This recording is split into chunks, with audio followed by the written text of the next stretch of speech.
Obrigada por ter vindo. Eu que agradeço, Regina, o convite. É muito exame, é exagero ou tem que fazer mesmo, doutora? Tem que fazer mesmo. Vale a pena a gente estar investindo e, na verdade, as mulheres acabam investindo mais até que os homens, né? Então, eles não vão ao médico? Não vão, é difícil eles irem ao médico e a mulher, ela acaba fazendo seu check-up e com isso a gente tem uma vida mais prolongada e mais saudável, muito né? mais saudável, vive bem melhor. Agora, são muitos os exames. São vários. Quais são os que são, eu não diria obrigatórios, posso falar obrigatórios? Existem uns que a gente tem que encarar como obrigatórios, sim. Então, quais são os obrigatórios e quais são os outros que a gente faz dependendo das situações? O principal... Tem uma tabela, eu acho, que fica mais fácil para visualizar, né? O principal que a gente tem que colocar como primeiro da lista é o Papa Nicolau. O Papa Nicolau, ele vai fazer um rastreio ali de câncer de colo do útero. Então, você vai colher células de dentro do colo. Até a gente tem depois uma maquetezinha ali que a gente pode ir para estar mostrando. Quero ir depois sim, doutora. Para a gente poder analisar se essas células têm ou não vestígios de ter um HPV, ou vestígios de ter um câncer de colo de útero. Então, isso vai facilitar para a gente a partir do Papa Nicolau. Então, o Papa Nicolau a gente pode entender que é obrigatório. Obrigatório. Tá, para o rastreio de câncer de colo de útero. E quando que eu tenho que fazer? Após a primeira relação sexual que a menina tiver com a moça, que a moça tiver, ela já começa a fazer o seu Papa Nicolau. E faz todo ela ano? Pode fazer todos os anos. Existem situações onde você acaba fazendo até a cada 6 meses, dependendo da gravidade. Outras anuais, mas que tem que fazer a sua rotina anual no ginecologista, tem. Tá, então assim, se for para fazer com mais frequência, é a partir da recomendação do ginecologista, da ginecologista. Exatamente. Perfeito. A gente faz um alerta para as pacientes irem anualmente. Tá. Tá? E a ultrassonografia pélvico e das mamas? A ultrassonografia pélvica... Pélvica é dessa parte aqui, só né? Isso, exatamente. Só a parte baixa da pelve é feito externo e a gente recomenda para as meninas que ainda não tiveram relação, porque a gente tem o transvaginal, que aí vai pegar os órgãos internos de uma visão assim, uma visão mais próxima dos órgãos, né? E você tem uns diagnósticos melhores ali com o transvaginal. Tá. Das mamas também, para meninas que ainda não tiveram relação sexual? As mamas, a gente pede geralmente para as meninas a partir de 20 anos em diante. Casos de famílias que já têm um câncer de colo ou casos de nódulos, às vezes a gente pede até um pouquinho antes. Tá, estamos falando da ultrassonografia. Ultrassonografia. E a mamografia? A mamografia, ela vai ser mais específica. Ela vai estar pensando mais ali numa prevenção de câncer de mama. Então, a gente acaba tendo que colocar os dois exames juntos, ultrassom de mama e mamografia. Ah, tá. Mas aqui a mamografia, ela parte já da idade de 40 anos em média. Tá. E serve para rastrear o câncer de mama. Esse é o objetivo. Exatamente, é o objetivo. É obrigatório fazer anual ou mudou? Tem ainda muitas controvérsias. Há muitas controvérsias e com o tempo as coisas vão cada vez modificando. Ainda bem. Mas assim, a gente percebe que tem pessoas que estão espaçando mais esses exames. Eu particularmente prefiro indicar anual. Prefere, doutora? Eu prefiro indicar anual uma mamografia a partir dos 40, porque já observei casos práticos, né, no consultório, onde a gente percebia que se dava um intervalo maior, às vezes aparecia alguma lesão e deixava a pessoa mais preocupada e a gente também, né? Perfeito. A colposcopia e a vulvoscopia. A colposcopia e a vulvoscopia são exames que também vão ter mais a função de um rastreio de câncer de colo de útero, mas também de vagina e de vulva. Tá. Então é um exame que vai ter uma ampliação das imagens pra gente. E você consegue visualizar melhor imagens que talvez você não visualizasse a olho nu. Mas isso é só quando o médico pede? Só quando o médico pede. A partir de alguma suspeita ou alguma coisa assim? Ele pede a partir do momento que o Papa Nicolau deu alguma alteração. Ah, tá. Ou na hora que ele está fazendo o exame especular, ele vê alguma lesão que considera importante. Tá. Ou até mesmo em situações onde você já coloca ele como rotina. Tá. Eu tenho colocado ele também como rotina anualmente no consultório. Mas também esses dois exames, colposcopia e a vulvoscopia, para mulheres que já tiveram a primeira relação sexual. Sim, então também. Isso é o básico da mulher. Esse é o básico da mulher que ela deve estar fazendo. Variando, sim, a idade de algumas pessoas. Tá. E aí nós temos outros exames que a gente pode entender como complementares. Isso. Então, a gente tem alguns exames que a gente coloca como complementares, que são os exames de sangue. Então, você pode pedir um colesterol, triglicérides, para avaliar se a paciente está com uma alimentação adequada e não está aumentando a gordura no sangue. Tá. Você pode pedir a partir de 20 anos. Antes, você pede se tem algum fator de risco na família mesmo, de pessoas que tenham, né? Glicemia de jejum é aquele que a gente glicemia- tem que ficar 7, 8 horas. 8 horas em jejum para você verificar como é que está o açúcar no sangue para ver a diabetes, Tá. né? Depois, A gente tem os TSH. exames de tireoide para detectar algumas doenças tireoidianas, então é o TSH e o T4 livre são os principais. Havendo alguma alteração, a gente já encaminha para o especialista, que seria o endócrino, né? Tá. E a densitometria óssea, para mulheres com mais de 65 anos. A gente pede a densitometria óssea para pacientes que já estão na menopausa, Tá. porque a menopausa ela acaba propiciando a gente ter um desgaste ósseo mais acelerado, ou até mesmo pacientes com maior idade, acima de 60, Tá. mais ou menos nessa idade. Antes não, né? Porque é um exame É raro. caro, não é a densitometria? Às vezes a gente pede antes, mas depende muito do caso. Se ela Tá. tem uma mãe que tem osteoporose, tem alguma predisposição genética, se é muito Entendi. sedentária, começa a reclamar de dores na região dos ossos, aí a gente Tá. acaba... Eu achava que colesterol a gente tinha que fazer todo ano também, não, né? Pode ser feito. A gente faz uma solicitação de exames de sangue pelo menos anual. E tem alguns casos, se dá alterado, a gente faz semestral. Tá, entendi. Bom, nós temos aqui a mesa e temos mitos e verdades. Vamos ver Tá. primeiro mitos e verdades, depois a gente vê Pode ser. esse material da mesa. Pode ser. É mito ou verdade que o autoexame da mama substitui a mamografia? É mito. É mito? É mito. Não podemos deixar de fazer um exame que complementa. A mamografia tem que estar ligada ao autoexame. O autoexame, a gente... Então os dois, tem que fazer os Tem dois. que fazer os dois. O autoexame você pode estar fazendo embaixo do chuveiro, né? Coloca os braços para cima Isso. e vem Vamos ver então, como é o jeito certo né? de fazer, que eu acho importante. Isso Levanta mesmo. a mão. Então a gente levanta aqui o braço e aí você vem dedilhando os Assim. dedos. E isso que desce pela axila e vem... Peraí, da Você axila? pega a axila e você vem descendo e circulando a sua mama. E você vai dedilhando. Conforme você vai Procurando. fazendo... Exatamente, vai procurando alguma alteração. Conforme você vai acostumando de fazer essa palpação, você vai perceber que você tem mais gordurinha ou não, Isso. que tem algumas elevações.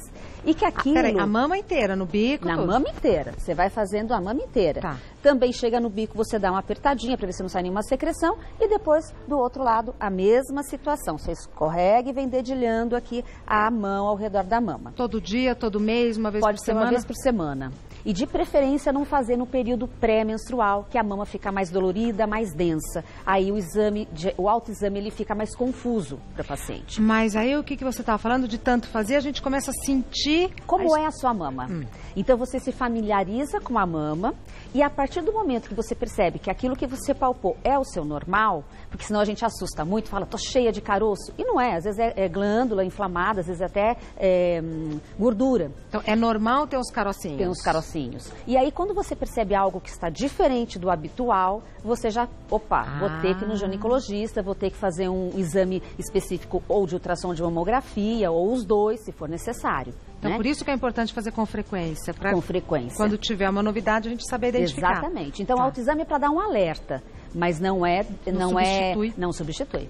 Tá? É mito ou verdade que o Papa Nicolau não detecta doenças sexualmente transmissíveis? O Papa Nicolau não detecta, então isso é uma verdade, tá? Ele vai detectar pra gente se existem algumas células alteradas que estão ali no colo do útero. Então, essas células alteradas vão determinar pra gente que ela vai para uma análise no laboratório.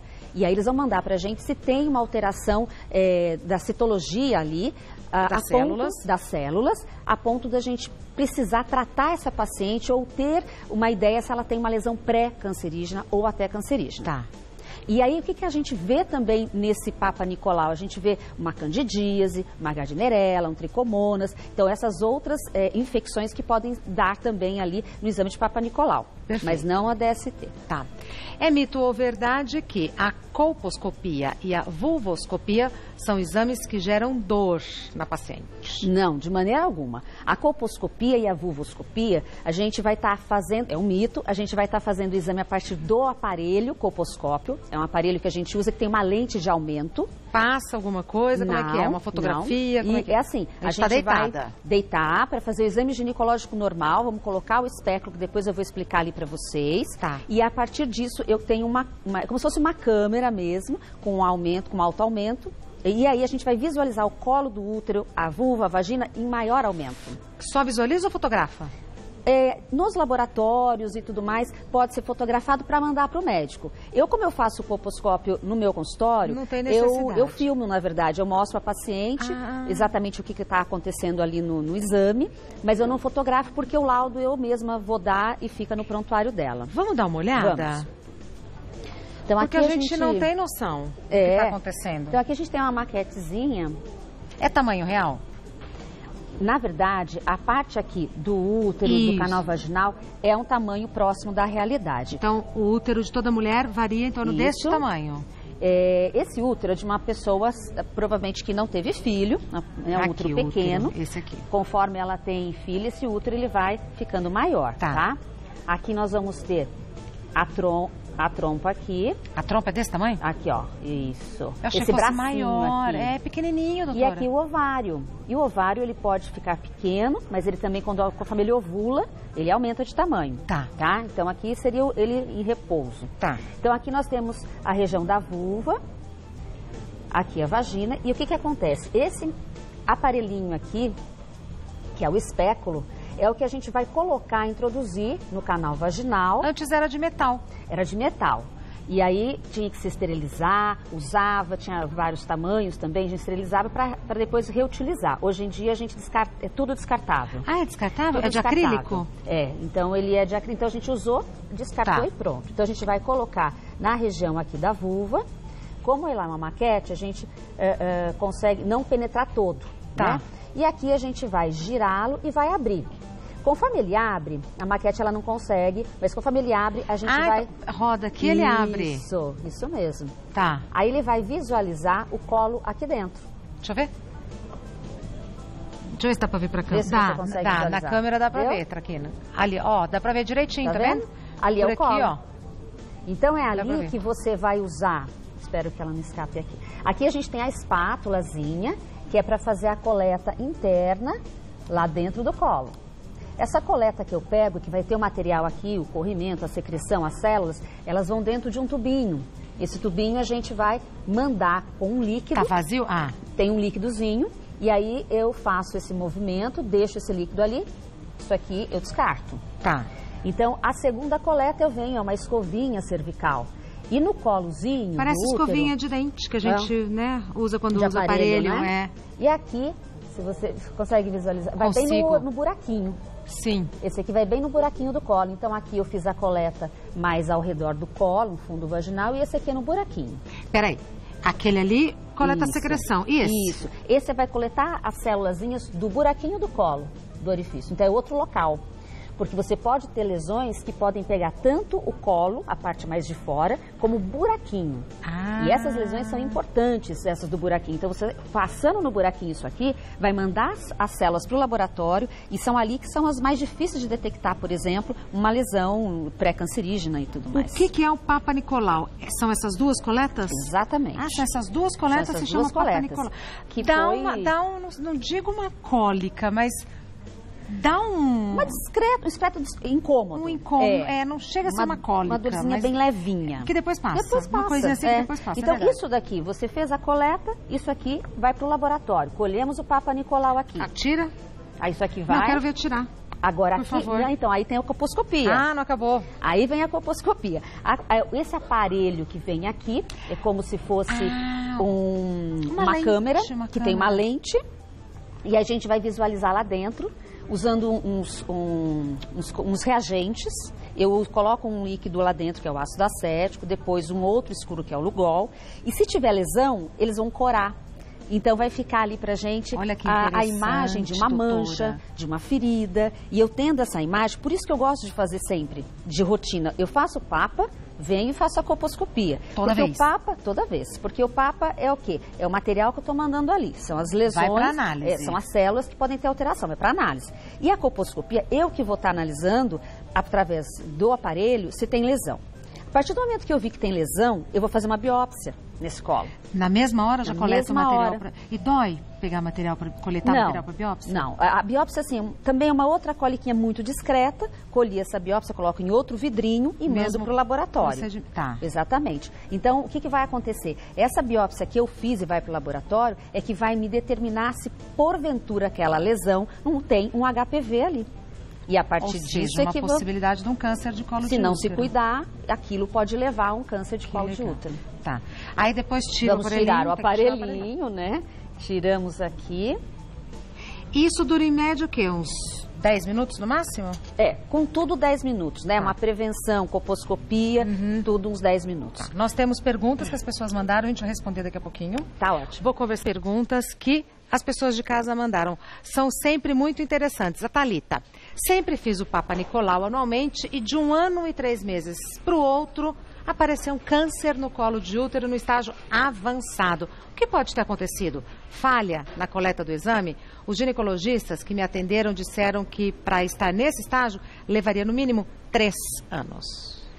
Varia muito essa situação de evolução da doença, porque depende como é o caso da paciente. Se é uma paciente fumante, se é uma paciente que usava preservativo ou não. Então, você tem que analisar todo o histórico para a gente ter noção do quanto que isso poderia ser mais rápido ou não de evoluir para um câncer. Não dá para saber, doutora? Então, a gente tem, por isso que eu falo que eu fico um pouco em cima ali das minhas pacientes, num descuido mesmo, porque às vezes a gente deixa um espaço muito longo de fazer o exame de prevenção, às vezes nesse inteirinho já pode acontecer alguma coisa. E o câncer no colo do útero é uma doença preocupante, que compromete a vida ou a qualidade de vida? Compromete. É um câncer que, na maioria das vezes, como foi falado, ele assim, demora mais, né, para aparecer, para manifestar. Ele não é tão rápido, mas a gente tem também a fator genético. Então, se ela tinha alguém da família com algum problema nesse sentido, poderia até ser um pouco mais agressivo. E compromete a qualidade de vida, com certeza, Como né? que é o tratamento? Existem alguns tratamentos que você, se o câncer não for tão avançado, ela consegue retirar o colo do útero, e aí ficar só fazendo o controle para ver se não teve nenhuma metástase local. Tá. E tem casos que precisa de radioterapia, quimioterapia, mas são os casos mais avançados. Ô, Thalita, a gente está aqui torcendo por você, viu? Porque pelo que ela falou, está num estágio avançado.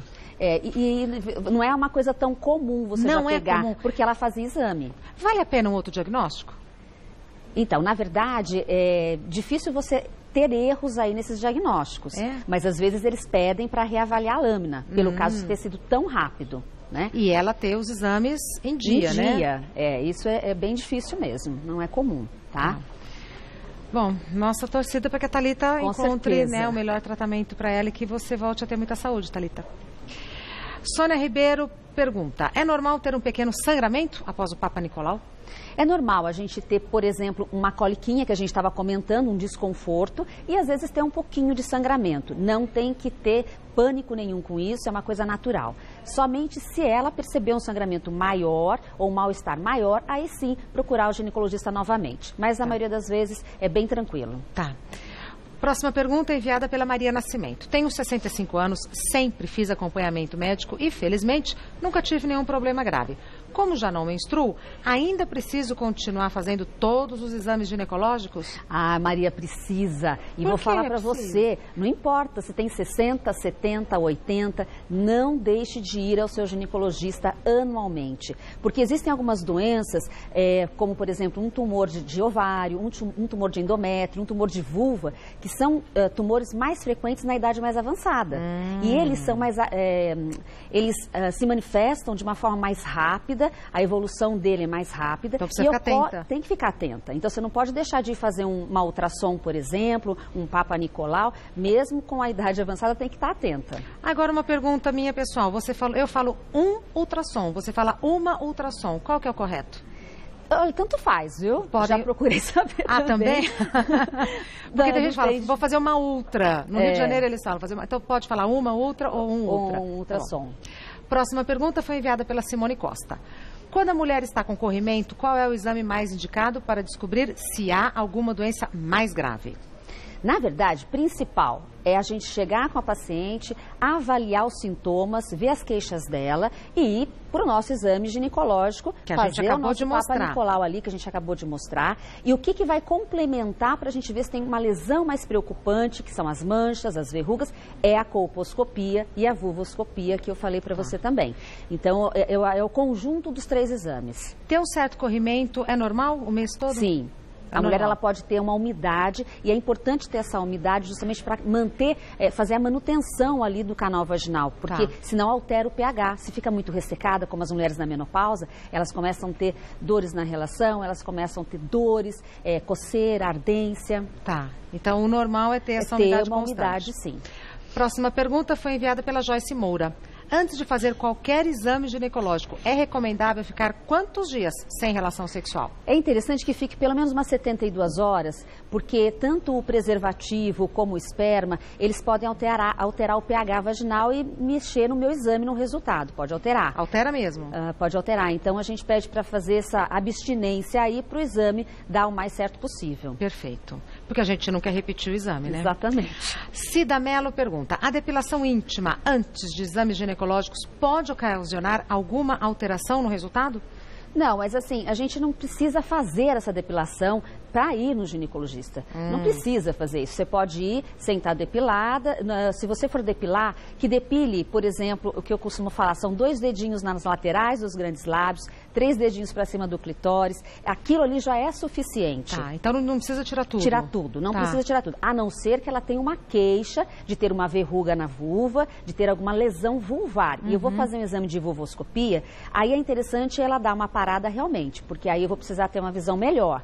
Mas tirar tudo, não precisa, não tem necessidade. Tá. E tudo bem se depilar? Porque a gente recebeu um médico aqui, que agora me ocorre o nome dele, que ele falou que essa depilação não ajuda muito a saúde da vagina, não.